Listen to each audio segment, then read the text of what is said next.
Welcome, my family friends. Welcome to this third podcast under the broad topic of Morality Matters. This is the third one, Morality Matters. So, do the right thing for others. Morality does matter, and we should do the right thing for others for sure. I want to start, please. I am fired up today. Hello, families. I am fired up today. Hello, moms and dads and grandparents and kids as well.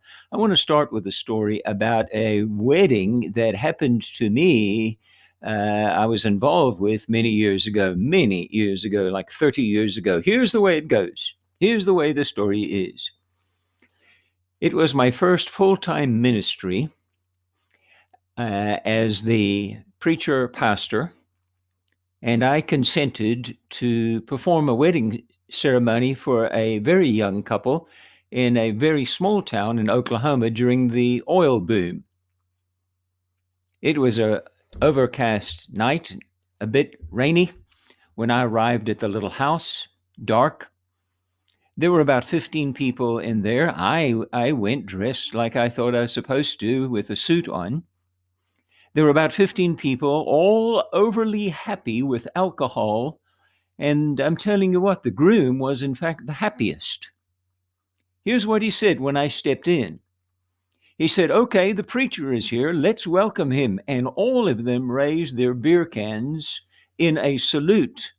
And one guy sort of fell over on another guy when he was trying to stand up. And the groom said, "Preacher, I just want to let you know that my philosophy is to do unto others before they can do anything bad to you, and then get the hell out of there." That's what he said to me. He didn't say, "Welcome, thank you, we're glad you're here." That's quite a beginning, wouldn't you say, for a young, new preacher of a church? This one is entitled, "Do the Right Thing Toward Others." Not do something and get out of there. I want to begin now with share two scriptures, one about doing the wrong thing and the other about doing the right thing. Encourage one another and build up one another. There's so much opposing that kind of a statement of encouragement from God's holy word. We do the wrong thing so many times. It's sort of like we have neighborhoods, but not really neighbors. But then this one, my dad emphasized this at home in devotional time, and he preached out of this verse many, many times. Do unto others as you, yes, you know it, do unto others as you would have them do unto you, Matthew chapter 7 and verse 12.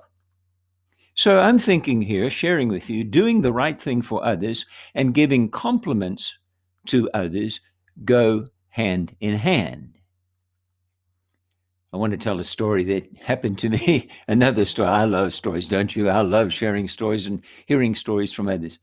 One time years ago, when we lived in North Texas, it's the middle of Tornado Alley, as many of you probably well know.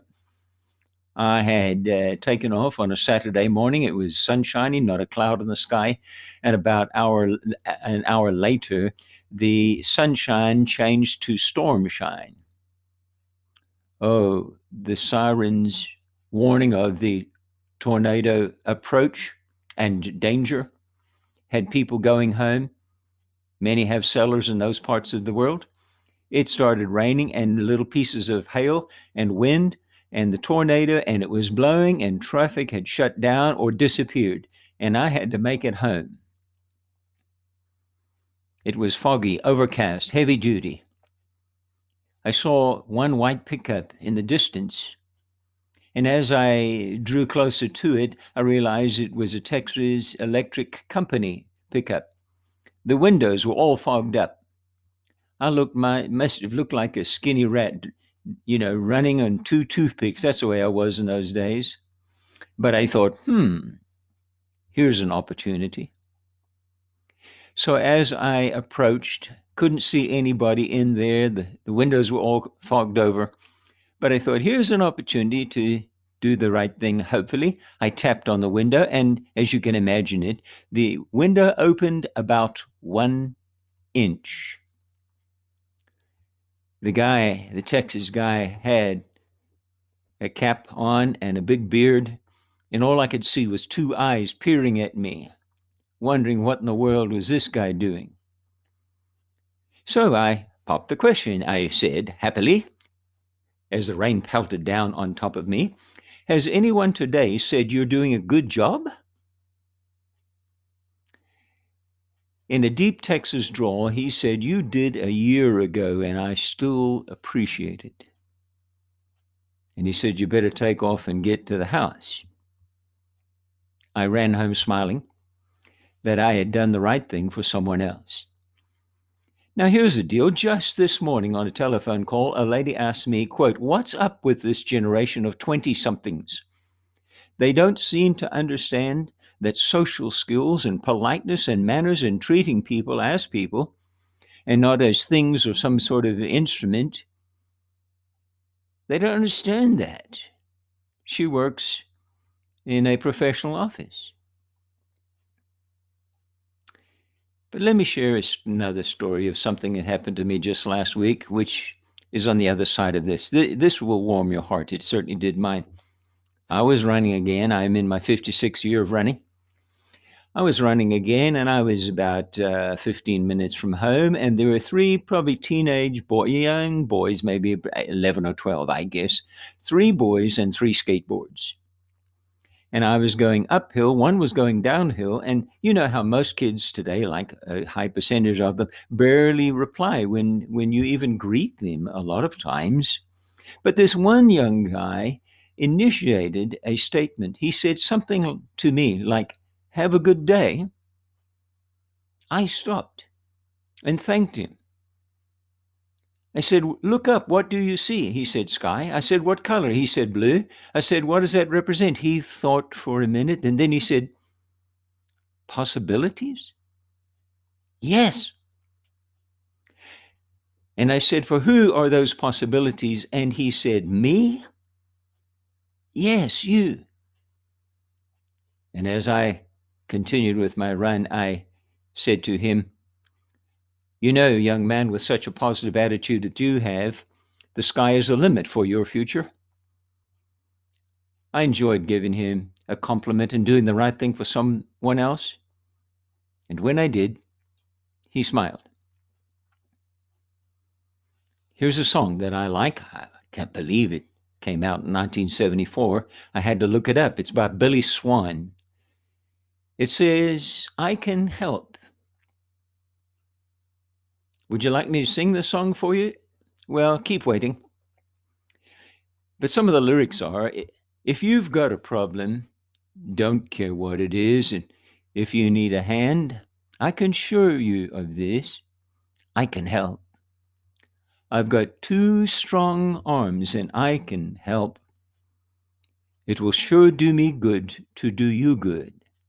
I can help. Complimenting can be overdone. Sure, it can. In the same green belt, the same park on a different day, there was a 4 or 5-year-old young girl. She had all the equipment that we never had when I was learning to ride a bicycle years ago in South Africa. She had the helmet and the elbow pads and probably the nose guard and the ear flaps and the doodads and the pink little seat and all that kind of stuff, knee pads. And the dad was running behind her holding the back of the seat, and the mother was running in front of her holding the handlebars. It was quite a humorous thing. And each one of the parents just alternated saying, good job, good job, good job. It can be overdone. Now let me finish with this story and share some conclusions. This is about how doing the right thing for one person can help many people. Years ago, I discovered on YouTube the Johann Strauss Symphony conducted by the world-renowned André Rieu. This one video, he was conducting the chorus, and they were singing a grand gospel hymn called the Hallelujah Chorus, one of the best. Moves me every time. Every member of the chorus was trying too hard. They were too serious. You could see that in their faces. And the conductor, Mr. Andre Roux, noticed this, and while continuing to conduct the whole symphony and orchestra, he smiled at the first lady in the front row.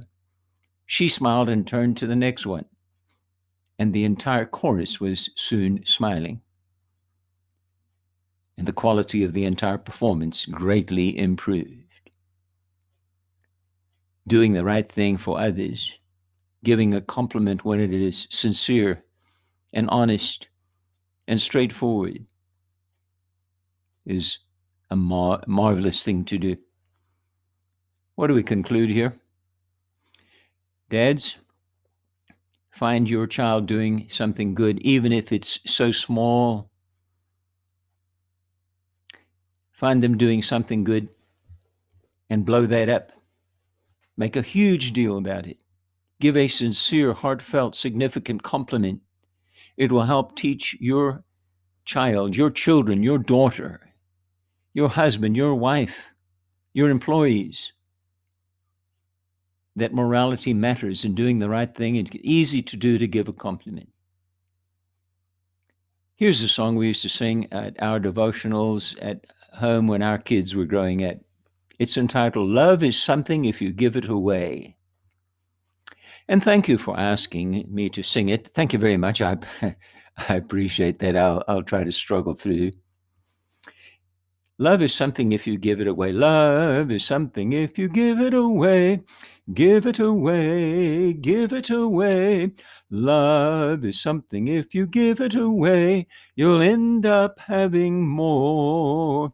Love is like a lucky penny. Hold it tight and you won't have any. Give it away and you'll have plenty. You'll end up having more. Thank you very much. I'm only going to charge $500 per copy of that with a signature. Thank you. Morality matters in your family. That's where it starts. It doesn't start at church. It doesn't start in the workplace. It doesn't start on the evening news. It doesn't start in the YouTube. It starts in your family.